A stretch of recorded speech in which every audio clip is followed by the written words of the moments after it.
Hi, I'm Bryant, tutoring high school chemistry. Today's topic is concentration. Concentration is the measure of the amount of something that you've dissolved into a liquid. You can dissolve solids, liquids, and gases into a liquid, but different laws govern each.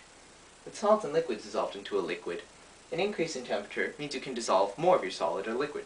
Like if you drink tea or coffee, the hotter it is, the more sugar and milk you can dissolve into it. Next up, bonds. The rule here is like dissolves like. You know this if you tried mixing oil and water. They just don't go. However, if you tried dissolving salt into water, it does mix because salt and water are both polar substances. If you try dissolving butter into oil, they're both nonpolar, so they'll mix. Different laws govern gases and liquids. An increase in temperature of your liquid means that less gas can dissolve. That's why we keep sodas in the fridge, to keep them from going flat. Next up is pressure. The higher the pressure, the more gas you can dissolve, because it's pushing the gas down into the liquid. When you open a soda can, you decrease the pressure there, and the gas whooshes out. When you've dissolved all that you can, you reach a saturation point, when no more of your substance can be dissolved. If you're dissolving a solid or liquid, you usually get a lump at the bottom. If you're dissolving a gas, the gas will just come out. You can measure concentration through one of two ways.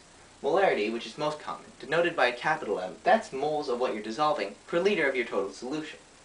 Less common is molality, lowercase m. That's moles of what you're dissolving per kilogram of solvent. That's what you're dissolving it into. You'll tend to see problems about molality more often than molarity, so let me show you how to do that. Let's say you have 5 moles of mercury dissolved in 6 kilograms of solution, and you're asked to find your molality.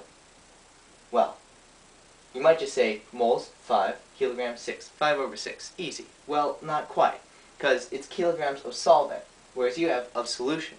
You need to subtract the weight of your moles of what you're dissolving, mercury. So we just need to run through a few conversions. If you pull out your periodic table, you can find out the atomic weight of mercury and use it here. That's about 200.59 grams per mole of mercury. Running through the conversion gives you about 1 kilogram of mercury. So that's how much is dissolved.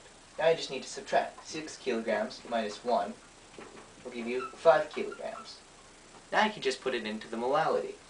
You know you have 5 moles of mercury and 5 kilograms of solvent for 1 molal total. That's all there is to it. To recap, concentration is the amount of something dissolved into a liquid. For solids and liquids dissolved into a liquid, the higher the temperature, the more it can dissolve, and for bonds, make sure that they're the same, otherwise they won't mix at all. For gases dissolved into a liquid, the higher the temperature, the less can dissolve, but the higher the pressure, the more can dissolve. When you can't dissolve anything more, it's called saturation. In order to measure concentration, there are two main ways. Molarity, higher case m, use either moles per liter, and that's all there is to it. Molality, m, lowercase, moles per kilogram of solvent, which is, remember, not your solution, but only what you're dissolving into. Alright, that's all for now. Again, I'm Bryant. See you next time.